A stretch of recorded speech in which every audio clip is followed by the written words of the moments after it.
Sejam muito bem-vindos ao nosso meio, estejam sempre conosco, sempre que puderem. Vamos abrir a Bíblia, a palavra do Senhor, no texto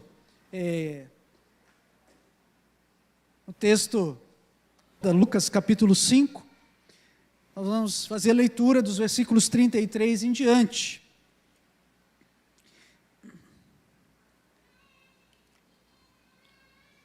Mais um ano se inicia, as nossas expectativas, algumas podem ser melhores, outras piores, mas todo ano que se inicia uma oportunidade de revermos a nossa vida e avaliarmos e talvez traçar novos planos. Já falamos um pouco sobre isso nessa madrugada, na virada do ano, mas de fato nós nos perguntamos e temos perguntado o que nós queremos de novo nesse novo ano.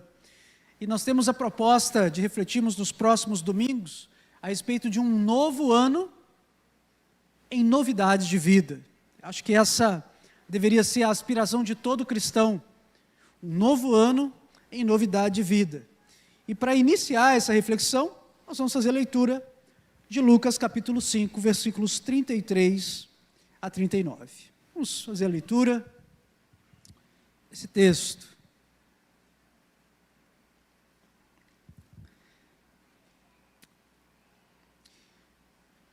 Disseram-lhe eles, os discípulos de João, e bem assim os dos fariseus, frequentemente jejuam e fazem orações. Os teus, entretanto, comem e bebem. Jesus, porém, lhes disse: podeis fazer jejuar os convidados para o casamento, enquanto está com eles o noivo? Dias virão, contudo, em que lhes será tirado o noivo. Naqueles dias, sim, jejuarão. Também lhes disse uma parábola: ninguém tira um pedaço de veste nova e o põe em veste velha, pois rasgará a nova, e o remendo da nova não se ajustará à velha. E ninguém põe vinho novo em odres velhos, pois o vinho novo romperá os odres. Entornar-se-á o vinho, e os odres se estragarão. Pelo contrário, vinho novo deve ser posto em odres novos, e ambos se conservam. E ninguém, tendo bebido vinho velho, prefere o novo, porque diz: o velho é excelente. Vamos orar mais uma vez, baixe sua fronte. Eu queria que você orasse silenciosamente, pedindo ao Senhor que falasse ao seu coração. Ore a Deus, consulte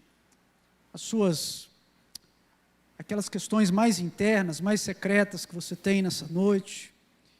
Coloque diante do Senhor as suas dores, aspirações, frustrações, expectativas. Coloque diante do Senhor e ore. Busque a face do Senhor nesse instante.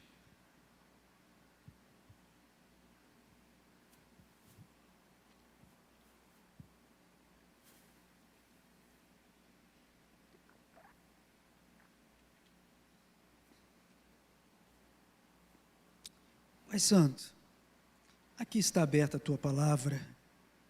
Nós já louvamos e glorificamos o Teu santo nome nessa noite. Já dedicamos ao Senhor as nossas vidas, os nossos dízimos, ofertas. Já celebramos ao Senhor, já confessamos os nossos pecados.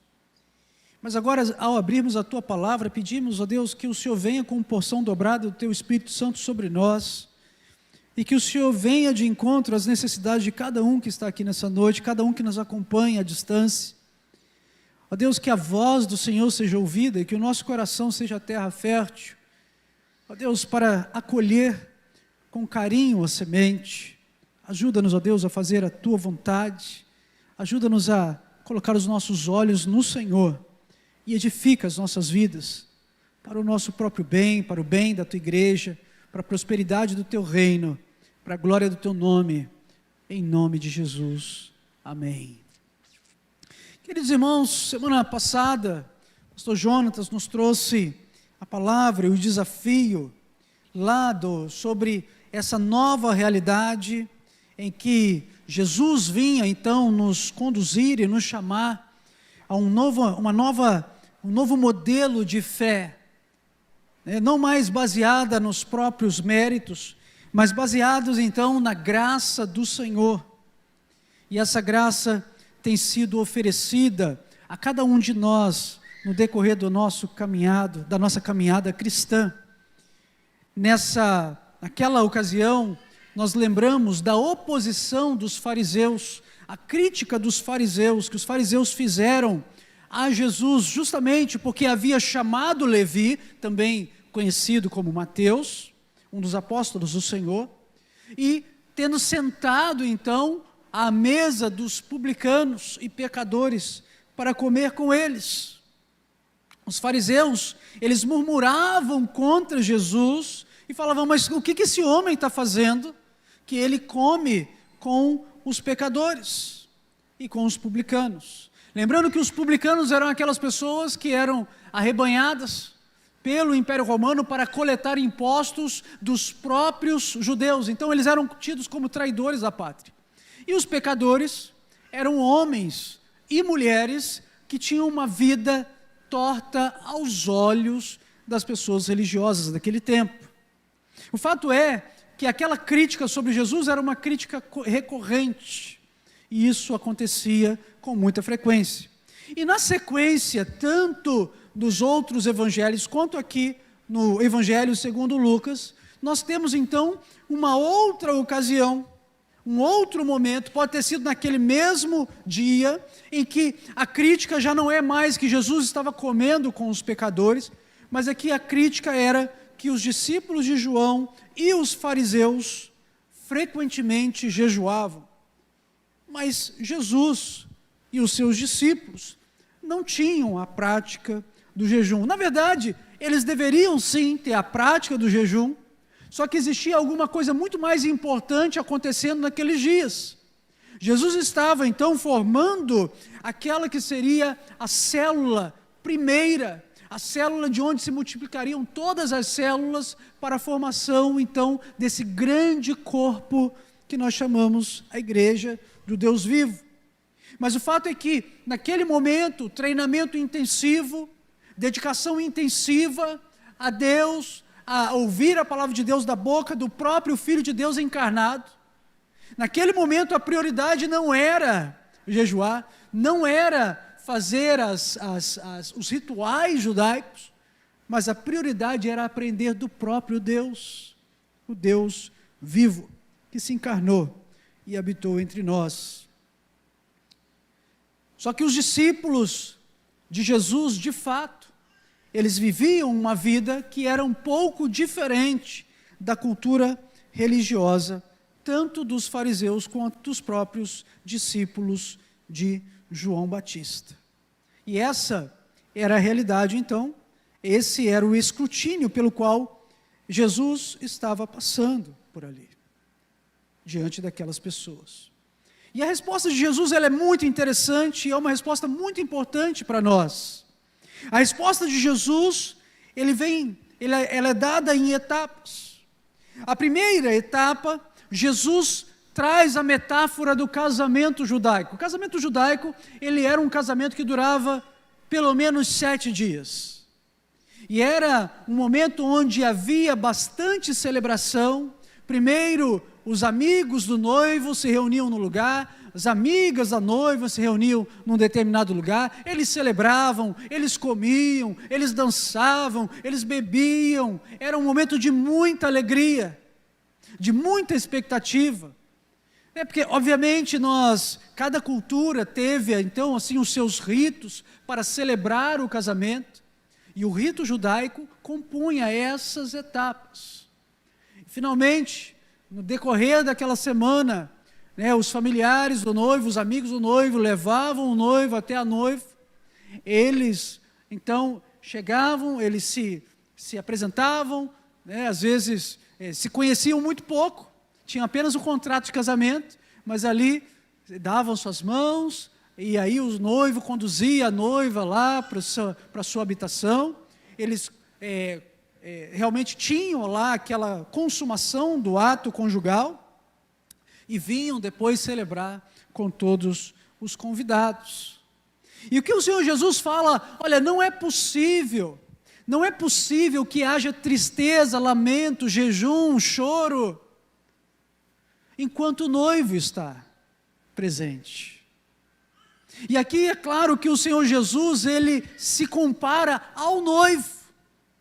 Aqui o Senhor Jesus assume sobre si a figura que vai ser lembrada depois pelos escritores do Novo Testamento, Jesus como o noivo, que veio então recolher, buscar, receber a noiva, que é a igreja.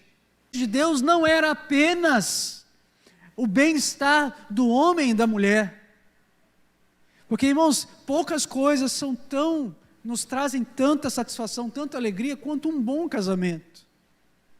Mas o nosso bom casamento, ele não se compara àquilo que está para acontecer na eternidade, que é o nosso casamento como igreja do Deus vivo, com o próprio noivo, como o próprio Senhor Jesus. E o fato é que naquele momento, Jesus fala: eu sou esse noivo, e eu estou preparando, nós estamos celebrando. Um dia eu não estarei aqui com esses discípulos, e aí eles terão que jejuar, aí eles precisarão jejuar. Naqueles dias, sim, jejuarão, quando o noivo será tirado. Essa aqui é a primeira indicação de que Jesus faz da sua morte. A primeira indicação. Mas Jesus não para por aqui, usando essa metáfora. E essa metáfora é para dizer que existe uma condição, existe uma realidade nesse momento que não pode, ela não cabe, ela não se enquadra àquela velha ordem judaica.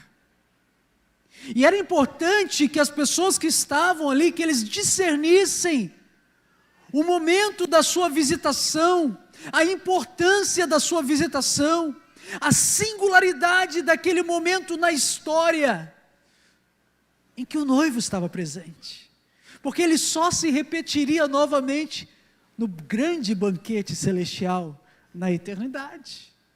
Aquele momento era um momento de alegria, então não adiantava medir e encaixar aquela realidade, aquele convívio de Jesus e os discípulos com a religiosidade judaica. Não que a religiosidade judaica estivesse errada ao jejuar, não que os discípulos de João estivessem errados ao jejuar, mas que aquela forma de adorar e de servir a Deus não estava adequada para aquele momento da visitação do noivo. Essa é a primeira metáfora. Mas aí Jesus vem com a segunda metáfora. E aí já é na forma de uma parábola, a partir do versículo 36. E ele faz essa parábola em 2 tempos. O primeiro tempo é o tempo em que ele compara aquele momento que os discípulos estavam vivendo a vestes novas. Há um vestido novo, há uma vestimenta nova. Interessante que os evangelhos sinóticos, Mateus e Marcos, ele não usa a expressão veste, ele usa a expressão tecido.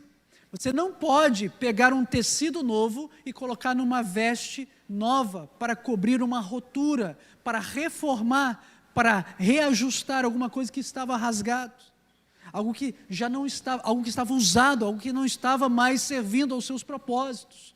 Não adianta.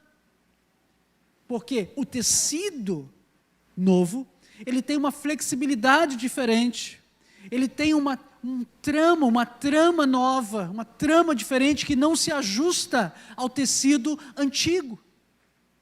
E é muito importante aqui a gente entender que havia uma diferença de natureza entre o tecido novo e o tecido antigo. Ele tinha uma origem semelhante, ele tinha uma função semelhante, mas ele estava agora desfrutando de uma natureza diferente. Essa natureza, ela não se encaixava mais.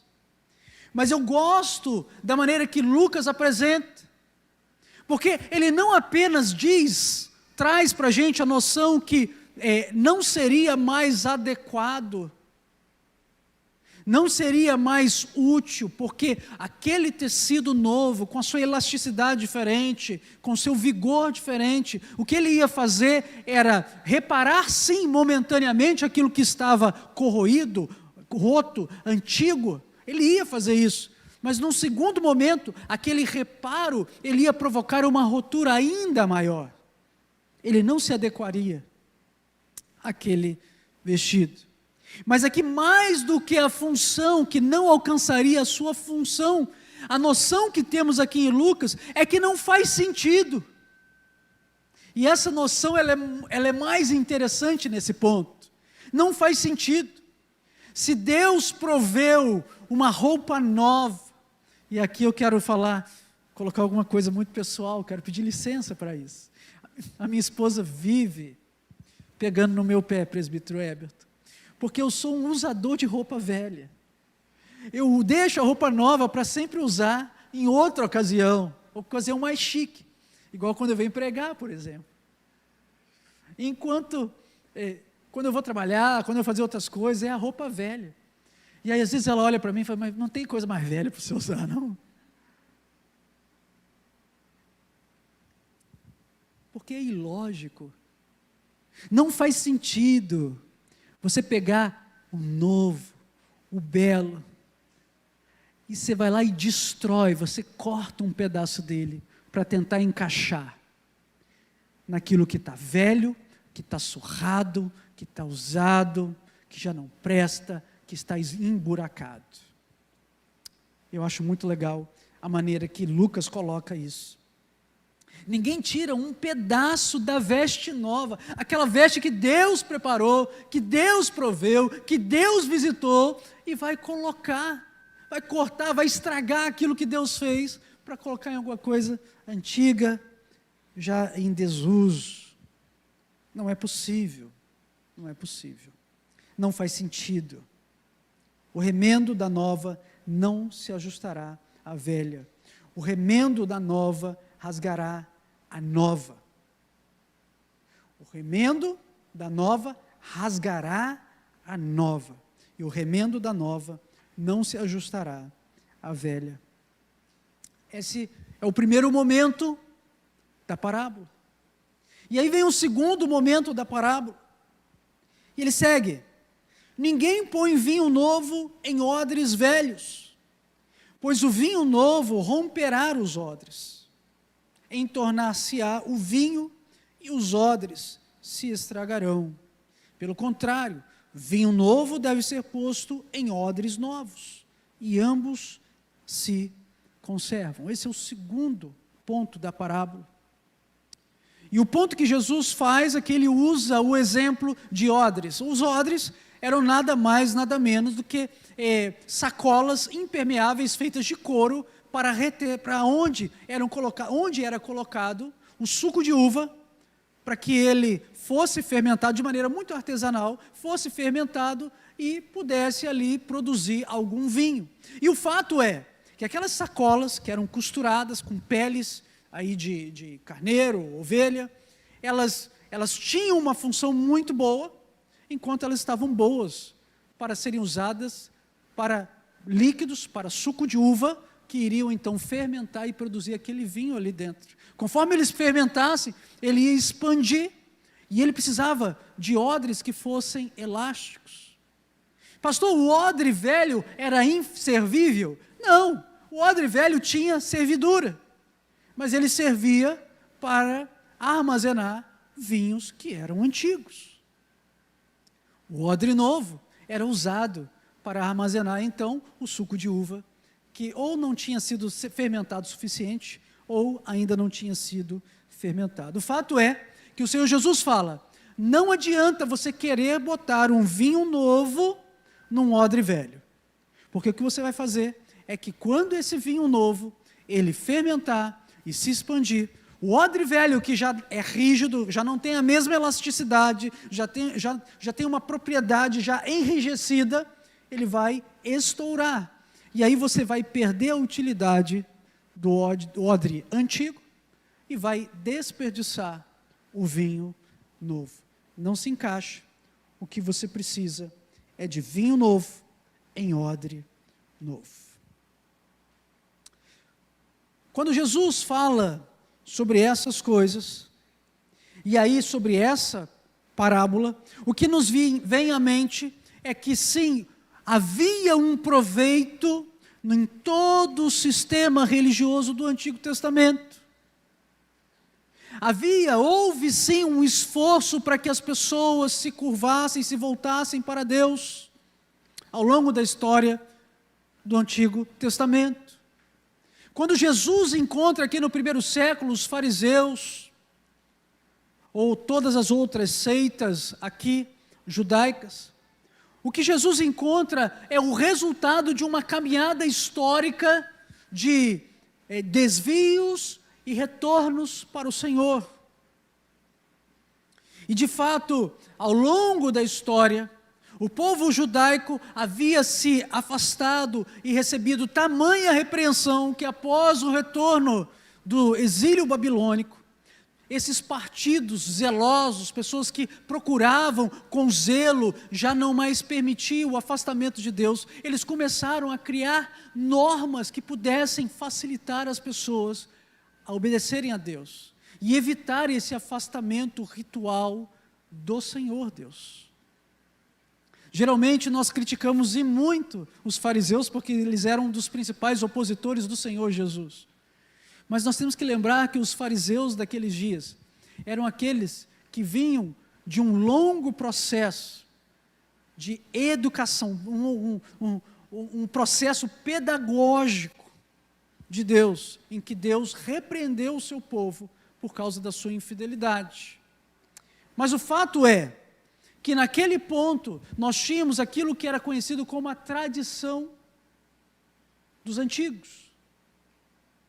Essas leis que foram sendo acrescentadas a cada dia, foram sendo adicionadas à essência da palavra de Deus. E ainda que aquilo não tenha sido feito com má vontade, ou com com um desejo ruim, ou com um alvo, um objetivo maligno, já tinha transformado o coração daquelas pessoas em corações enrijecidos e distantes de Deus. E quando Jesus chega, ele encontra já corações enrijecidos, envelhecidos, roupas velhas, rotas, que já não serviam mais. Já não serviam mais. Novidade de vida era o que o Senhor Jesus vinha trazer. Novidade de vida era a proposta de Jesus para os seus discípulos. E meu irmão e minha irmã, nós precisamos nos dar conta nessa noite, que novidade de vida não é apenas simplesmente novidade. Não é simplesmente invenção de moda. Novidade de vida é a certeza de que Jesus veio e Ele faz novas todas as coisas. Ele transforma o coração apático e enrijecido e endurecido, o coração rancoroso, aquele homem, aquela mulher crítica, aquela pessoa insuportável, em um bebê chorão com o coração pegando fogo nas mãos do Senhor. Quando Jesus está presente, nós não conseguimos viver a nossa vida da maneira que nós estamos acostumados. Quando Jesus está presente, nós não conseguimos proferir maldição da nossa boca, mas da nossa boca sai bênção, sai a palavra que vai trazer novidade na vida de alguém, vai mostrar o sinal de saída, vai mostrar aquela luz no fim do túnel, trazer esperança. Novidade de vida.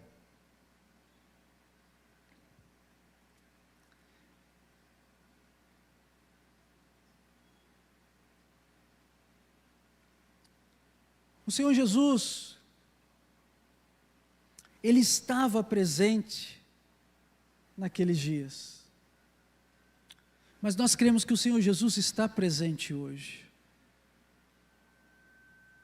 E é muito triste ver pessoas que estão acostumadas a estar na igreja, no meio de crentes, e que vivem a mesma vida antiga, rota, o mesmo coração endurecido e inflexível, as mesmas vestes sujas, com toda a imundícia desse mundo. E não foi para isso que Deus nos chamou. Não foi para isso que nós fomos chamados. Novidade de vida. O interessante é que a vida antiga, ela pode ter uma fotografia de religiosidade. E muitas pessoas nesses dias, dentro do esquema da religiosidade, e percebam, irmãos, nós não estamos falando aqui de sistemas religiosos, de estruturas eclesiásticas, não estamos falando aqui de maneiras de se fazer isso ou aquilo, se a igreja é tradicional, se a igreja é moderninha, nós não estamos falando disso, nós estamos falando de vida. Novidade de vida. E tem muitas pessoas, em qualquer sistema religioso, em qualquer denominação, em qualquer tipo de igreja, igreja tradicional, igreja conservadora, igreja progressista, qualquer tipo de igreja, em pentecostal, neopentecostal, nós temos pessoas vivendo no passado, pessoas enrijecidas pelo pecado, pessoas doentes na alma, pessoas que só conseguem ver a crítica, as pessoas que só conseguem ver a derrota e esquecem que o noivo veio e o noivo está aqui.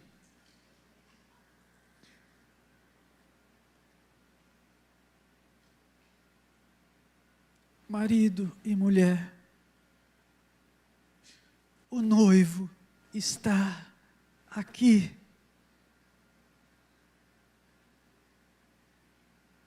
Você que vive rodeado de gente, ou você que vive sozinho, o noivo está aqui. Você que vive em plena saúde, em muita prosperidade, você que vive com dificuldades, doenças, lutas, carências, o noivo está aqui. E não se põe, e não se corta vestido novo que o noivo providenciou para a sua igreja, para remendar coisa antiga. O que Deus tem para nós em 2023 é renovo e não remendo, em nome de Jesus.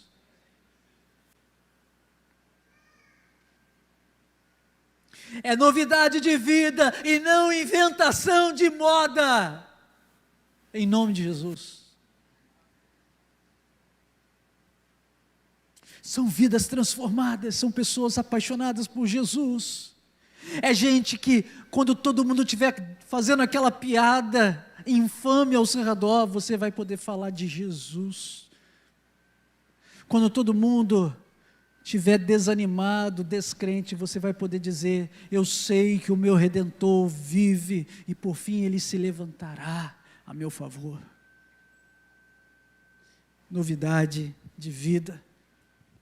Quando todos os seus amigos estiverem seduzidos pela última moda, ou quando todos os seus colegas estiverem convidando você a fazer parte da última prática perniciosa, você permanecer firme e lembrar: o noivo está aqui.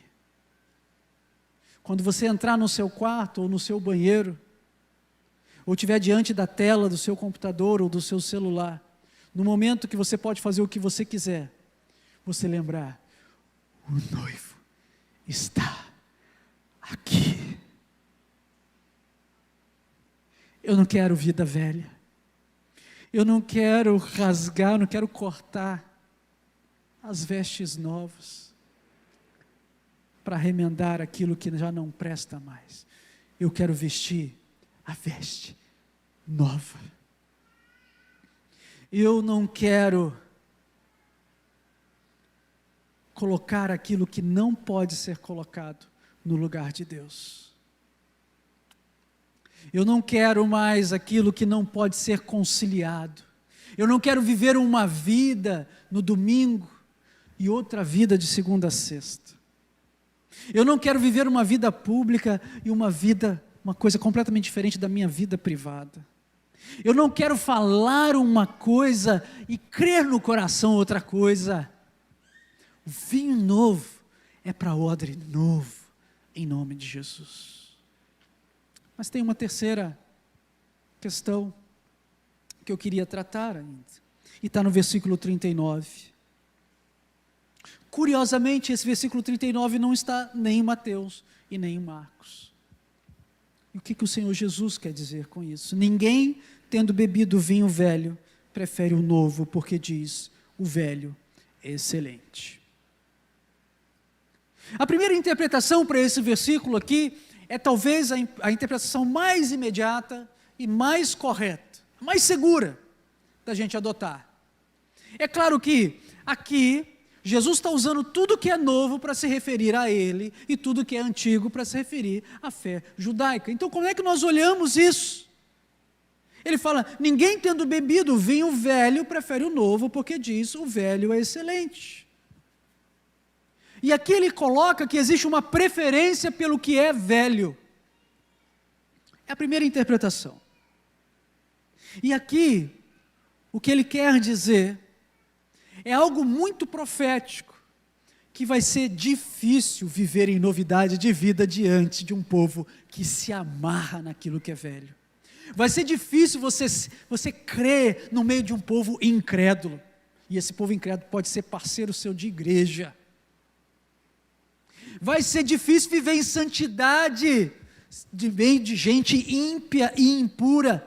E esse pessoal ímpio e impura pode ser seu colega de igreja, de UPA, de mocidade. Vai ser difícil. Porque esse pessoal das antigas, eles vão querer manter você na velha areia, na velha vida, com as velhas vestes. Não vai ser fácil. E esse pessoal vai rejeitar Jesus. Porque todas as vezes que a gente rejeita as vestes que o Senhor Jesus nos deu, nós estamos rejeitando Jesus. Essa é a temática lá daquela outra parábola que o Senhor Jesus nos traz, do rei que recebe pessoas, convida pessoas para o seu banquete, e convida, e ninguém vem ao banquete. E no final ele vai lá, e ele vai atrás das pessoas, e pede para os seus funcionários ir atrás das pessoas, nos becos, nas esquinas, olha, traz todo mundo. E não importa, pode ser coxo, pode ser manco, pode ser gente desqualificada, gente sem dinheiro, não importa ninguém, porque os outros que eu convidei me desprezaram. Assim como tantos cristãos têm desprezado o Senhor e a vida que o Senhor trouxe, e que serão desprezados no último dia. E aí os funcionários vêm e trazem esse pessoal, e começam a participar do banquete, e o banquete é muito bom, é sensacional, o rei fica alegre, até o momento que ele vai lá e encontra alguém sem veste festival. E aí você não entende, irmão Manel, como é que pode? O povo acabou de trazer da rua essas pessoas, como é que esse rei espera que ela esteja vestida de uma veste festival? Aquele negócio era caro. E aí conta-se, os especialistas contam que, muito provavelmente naquela época, havia talvez um costume do dono da casa oferecer as vestes para os seus convidados do banquete. E aí os comentaristas falam que quando Jesus profere e fala daquele rei que olhou e viu entre os convidados, que foram chamados entre as piores pessoas do mundo, mas estavam todos com as vestes festivais. Encontra um sem a veste. O expulsa. Não porque ele não tivesse condição de estar ali, porque ninguém tinha, mas porque ele não recebeu as vestes do Senhor. Ele não foi coberto pelo sangue remidor do sacrifício de Cristo. É ali que ele rejeita as vestes novas. E é assim que muitos têm rejeitado. Essa é a primeira explicação, mas existe uma segunda explicação para esse versículo. E ela é baseada no fato de que o Senhor Jesus chama aquele vinho velho do excelente. E aí nós chegamos num ponto, num cruzamento de ideias. E eu tenho para mim, irmãos, que quando o Senhor Jesus usa isso, Ele usa como uma advertência. Porque até aqui, a gente vem entendendo que tudo que é antigo, é velho, está longe. E tudo que é novo é bom e vem de Deus. E na minha opinião, quando Jesus termina com essa frase, porque diz, o velho é excelente, ele nos lembra que nós seremos distraídos muitas vezes, e muitas vezes seremos tentados a mudar a forma, dar uma forma nova a uma roupagem antiga. E muitas vezes são nas nossas raízes mais antigas, que nós vamos descobrir de fato os nossos valores mais profundos. Quando Jesus relata isso, e o evangelista registra isso, talvez nós tenhamos a ideia de que Jesus queira dizer que existem coisas antigas que são adequadas à roupa nova. É só uma reflexão. Nem tudo que vai ser novidade vai ser vida nova.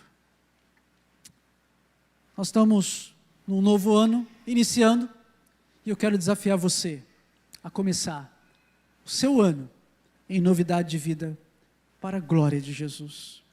Faça isso. O noivo está aqui. O noivo já chegou. Vamos orar? Baixe sua fronte. Curva sua cabeça.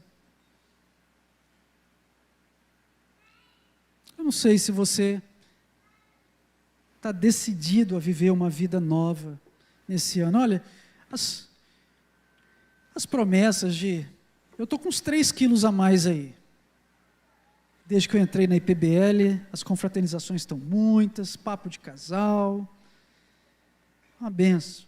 Mas eu tenho uns 3 quilos aí que acumulei. Eu tenho essa expectativa de retornar à minha forma anterior, porque já tem 2 ternos que eu não estou conseguindo vestir. Mas tem coisa muito mais importante de ser renovada do que o seu guarda-roupa. Suas promessas de perder 1 quilinho a mais. Ou sua promessa de aprender a nova língua, de conseguir um novo emprego. Jesus quer novidade de vida. E só você sabe as áreas em que você precisa de novidade de vida. Jesus está oferecendo a vestimenta nova para você. Não perca a oportunidade, meu irmão e minha irmã. Peça ao Senhor nesse momento: Senhor, som do meu coração, me ajuda a desejar a novidade de vida que o Senhor tem para mim. Senhor nosso Deus, nós sabemos, ó Deus, que muitas vezes nós trazemos aquela mesma roupa suja, desbotada, em farrapos, que já deveríamos ter substituído há bastante tempo. Senhor, nos ajude, no início desse novo ano, a assumir um novo compromisso com o Senhor. O Senhor nos chamou para novidade de vida. Eu queria orar especialmente por aqueles que estão cansados, ó Deus, e precisam de um renovo espiritual. Estão cansados de si mesmos, estão cansados das circunstâncias, estão cansados, ó Deus, talvez de orar e não ouvirem a resposta.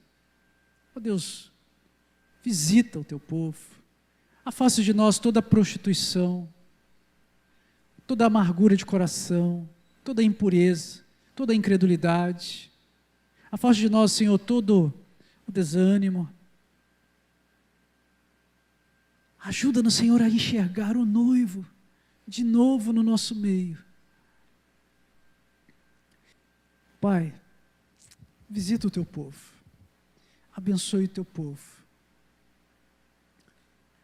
cuida de nós e desperta-nos para ti mesmo, em nome de Jesus. Amém, Senhor. Meus irmãos, que a graça do nosso Senhor e Salvador Cristo Jesus, que o amor de Deus, o nosso eterno Pai, a comunhão, a consolação do Espírito Santo do Senhor, seja sobre a sua vida, o seu lar, seja sobre todo o povo de Deus espalhado pela face da terra, e que seja assim não só hoje, mas para todo sempre. Amém e amém. Deus nos abençoe e lembrem-se que estamos sempre em missão.